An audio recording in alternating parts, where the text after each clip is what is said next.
Come on, you said you'd do it.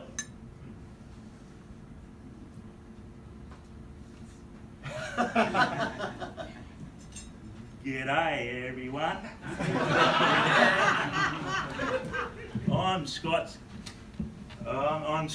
cousin Con from Bumbaldry, and Scott's asked me to come out here, and I'm a bit scared and talk to you guys about the farm.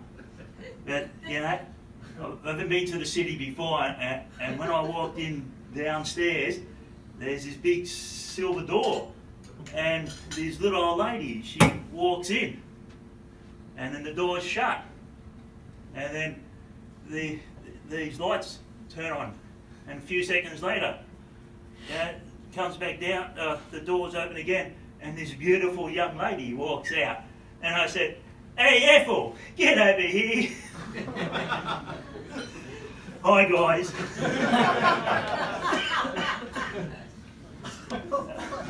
I'm here to tell you about Glen Estate. And the importance of oil. Now I've got to put at that down because everyone. Just a bit about the farm first. Seen this, maybe a few of you seen this slide before. We're based 307 kilometres out of Sydney, 24 kilometres south of Cowra at a little place called Bumbaldry. We have 640 acres of mixed farming land. We have about 5 acres of olive trees, about 2,000 of them. Different varieties, 8 different varieties, lots of them. 2 crazy farmers. I've got a partner out there. We've got the crazy Carawanas, Maltese, hence the olives. Then there's me, and I'm not very happy when he grows the prickly pears either. But we can't do the whole job without our friends and family. Oils ain't oils. We've got the laser on this, guys. The one in the middle, that one? Yep. Oils ain't oils. Coconut, sunflower, canola oil, which is actually a rapeseed, vegetable oils, peanut oils, palm oils, all use this process of extracting the oil out of that product. They use this process to increase extraction rates, increase the cooking temperatures, lighten the colour to make it more pleasant to look at, remove foul odours, because basically when canola oil and all that is actually processed, the omega-3s, which is fish smell, gets released. So they've actually got to deodorise it to make it smell pleasant. And also increases the shelf life. Hidden within vegetable oils. So when you see vegetable oils or whatever, peanut oil, canola oil, they're all the same. I'm not going to go over it too much because it'll take up too much time. But hexane is a petrochemical that they actually wash all the grape seeds and the canola seeds and the sunflower seeds. They bathe it in that for up to 70 minutes to extract all the oil out of the seeds. Then they boil it off, heat the oil up to remove that hexane. They then put caustic soda through it to get rid of all the waxes. The other big things is the heating process leaves the oil rancid, the omega-3 smell, the fishy smell, so they've got to treat that. The funny thing about canola fields, or canola in general, all of it's genetically modified, or 99% of it. It's been over the years spliced with other canola seeds and other rape seeds to get its oil production up and to get its uric acid levels down. Uric acid is actually toxic to human beings. The fields look pretty, but they smell like urine, canola fields. You go out west and you see these fields of gold, and you get out, oh, let's have a look at this, and it smells like urine. Citric acid used to degum it.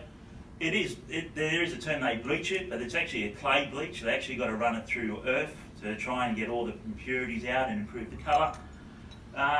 It's steam heated to remove the smell. Has been linked to mad cow's disease. I'm no scientist or whatever, so I'm not going to really go into it. You can do your own research. 1981, deadly outbreak in Spain known as toxic oil syndrome was caused by the consumption of cazola oil, a cousin of rapeseed oil, for industrial use. It's actually used for lubricants.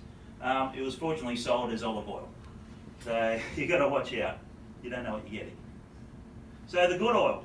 I just want to go through our process. This is olive oil. It is a fruit juice, I tell everyone. We harvest it, we transport it to the mill, we wash it, we clean it, We grind it into a paste. The paste is mixed up, and then the oil is extracted through centrifugal forces. It's simply filtered, put in the bottles, and sold.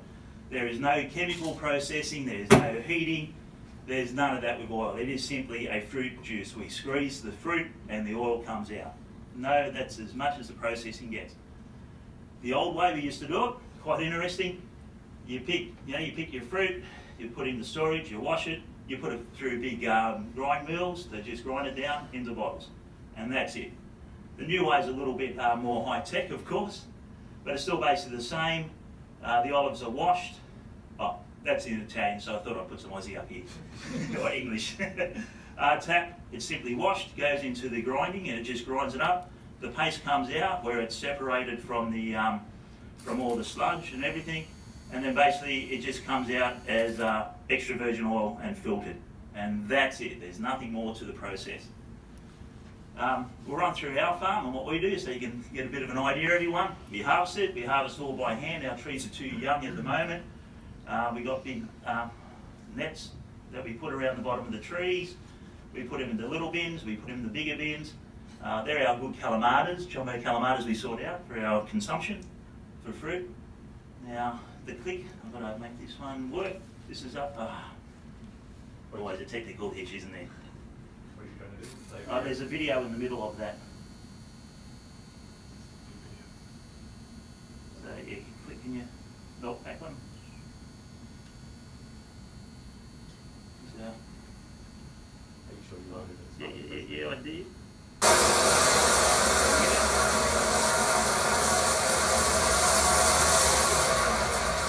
So we just put it into a big hopper. We then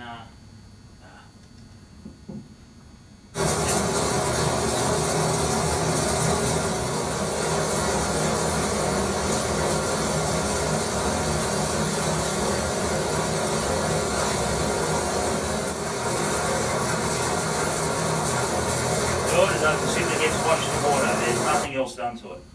I tried to get a video of the press, but the guys at Bill Murray weren't too keen on me doing it. But I found the picture of the press. That's the modern day press.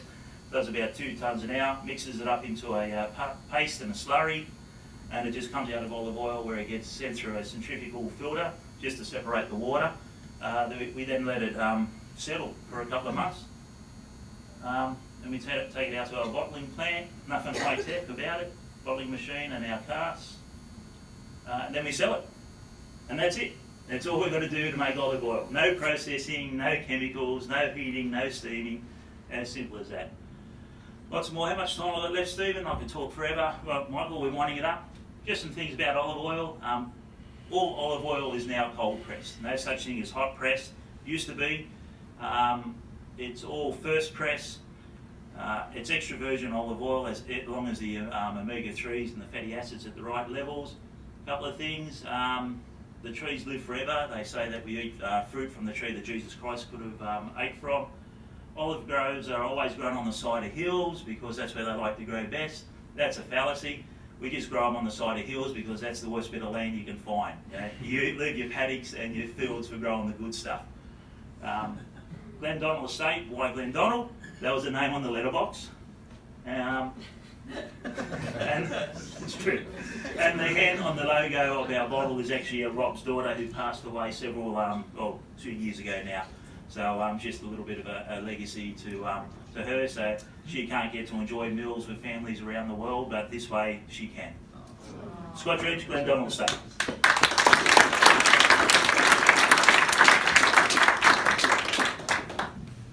Alrighty, thank you, Scott. We'll have some time for some